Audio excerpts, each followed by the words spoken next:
Moving into an old house is always an adventure, right? You expect creaky floorboards, maybe a drafty window or two. When I bought this place, a sprawling Victorian relic on the edge of town, that's all I was prepared for. What I wasn't prepared for was the mirror. It was left in the attic, covered by a dusty white sheet, propped against a far wall like a forgotten secret. The frame was incredible dark, heavy wood carved with intricate, twisting vines and strange, unidentifiable flowers. It was huge, easily 7 feet tall. Of course, I had to bring it downstairs. It was the perfect statement piece for the grand entryway. I spent the rest of the day cleaning it. The glass was so clouded with grime it was almost opaque. As I polished away the years of neglect, the reflection that emerged was, not just my own tired face staring back, but the hall behind me seemed subtly different. The light from the chandelier seemed colder, the shadows deeper and more menacing. I shrugged it off as a trick of the old glass, maybe some distortion in the silvering. I finished cleaning, admired my work, and went about my day, setting up furniture and unpacking boxers. The mirror, with its imposing presence, quickly became just another part of the house. It was a few days later that the real strangeness began. I was walking past the entryway, catching a glimpse of myself in the glass.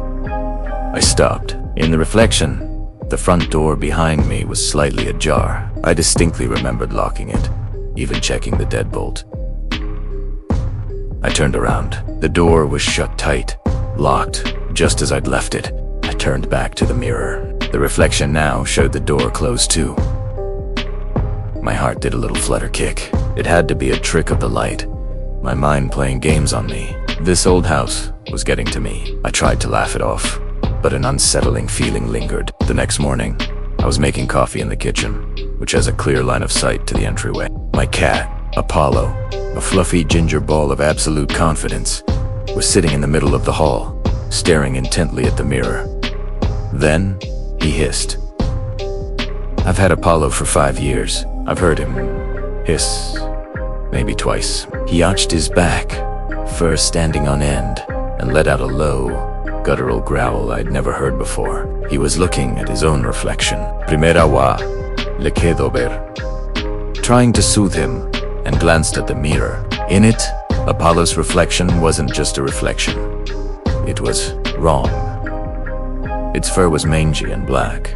Its eyes glowed a faint, sickly green, and its mouth was curled into a silent, vicious snarl. I snatched Apollo up, and he buried his claws into my shoulder, still growling at the glass. I carried him into the living room, my hands shaking. From that day on, I couldn't ignore it. The mirror wasn't just reflecting reality, it was twisting it. Small things at first. A vase of fresh flowers on the hall table would appear wilted and dead in the reflection. The cheerful, sun-drenched wallpaper looked peeling and stained with something dark. My own reflection started to change, too. Sometimes, the man looking back at me had tired, hollowed-out eyes. Other times, a faint, cruel smirk played on his lips when my own face was neutral. I started avoiding the entryway, taking a longer route through the dining room just so I wouldn't have to walk past it. But it was like a magnet. My curiosity, morbid as it was, kept pulling me back. One evening, I decided to test it. I stood directly in front of the mirror, holding up a bright red apple. I stared at my reflection.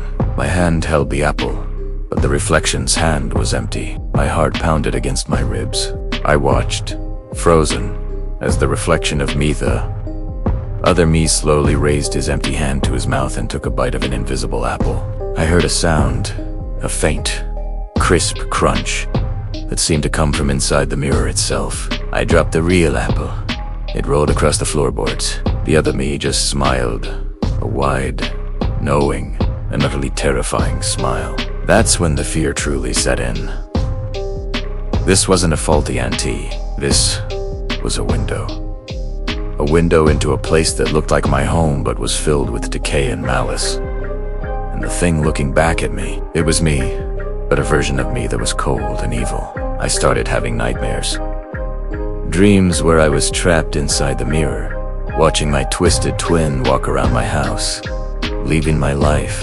I'd wake up in a cold sweat, my own reflection in the darkened bedroom window making me jump. The house no longer felt like a home. It felt like a cage I was sharing with a predator. I decided I had to get rid of it. The next Saturday, I draped a heavy sheet back over the mirror. Even covered, I could feel its presence. A cold spot in the warm house. I tried to move it, but it wouldn't budge. It was as if the carved vines on its frame had literally taken root in the floor. I pulled, I pushed, I used a crowbar, but the thing was immovable. It was part of the house now. Panic began to claw at my throat. I was trapped with it. That night, something new happened. I was jolted awake by a crash from downstairs. My first thought was a break-in. I grabbed the heaviest thing I could find, a thick glass book, and then crept down the stairs. The sound had come from the entryway. As I peered around the corner, my blood ran cold. The heavy oak table that stood against the wall was smashed to pieces. Its splintered legs scattered across the floor, and standing in the middle of the wreckage was me. Or the other me. He wasn't in the mirror. He was in the hall. He was standing right there, his form flickering slightly like a bad video signal. He turned his head slowly, and that same cruel smile spread across his face.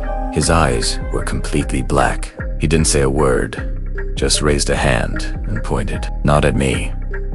He was pointing at the mirror.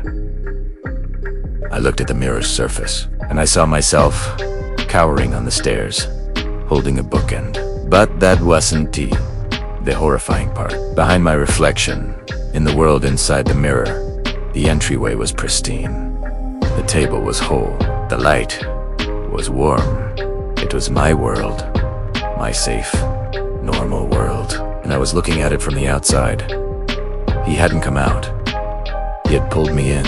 I was the reflection now. I screamed, a soundless, desperate cry that didn't even echo in the cold, dark world of the mirror. I pounded on the glass, but my hands made no sound. On the other side, in my home, my evil twin just watched me, his smile growing wider. He calmly walked over, picked up a shard of the broken table, and then turned to walk deeper into my house, leaving me trapped here in the reflection of a life that was once mine. And all I can do is watch.